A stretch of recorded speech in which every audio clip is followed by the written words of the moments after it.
অনেকেই নবীদের বড় বড় মজিজা ও পরিচিত ঘটনাগুলো জানে, কিন্তু তাদের জীবনের কিছু নীরব অজানা মুহূর্ত আছে যেখানে লুকিয়ে আছে গভীর শিক্ষা।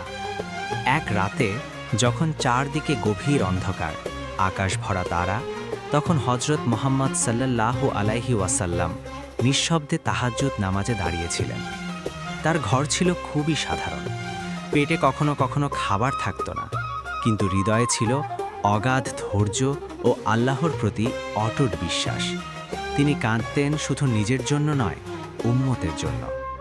অন্যদিকে হজরত আইয়ুব আলাইহিসসালাম ছিলেন ধনসম্পদ ও সুস্বাস্থ্যের অধিকারী, কিন্তু একের পর এক পরীক্ষায় তিনি হারালেন সব, সম্পদ, সন্তান, এমনকি সুস্থ শরীরও।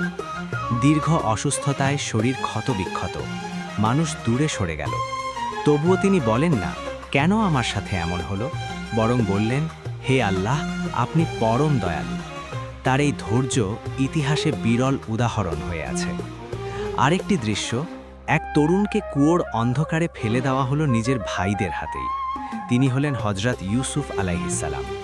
দাস হিসেবে বিক্রি হলেন, মিথ্যা অপবাদে কারাগারে গেলেন, কিন্তু প্রতিশোধ নয়, তিনি বেছে নিলেন ক্ষমা। বছর পরে যখন ক্ষমতার শীর্ষে পৌঁছলেন, তখন ভাইদের বললেন, আজ তোমাদের জন্য কোনো দোষারোপ নেই। এই ঘটনাগুলো শুধু ইতিহাস নয়, এগুলো আমাদের জীবনের আয়না।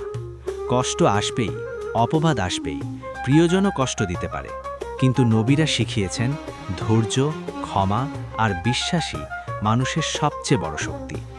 তাদের জীবন ছিল না বিলাসিতার গল্প, ছিল পরীক্ষার গল্প।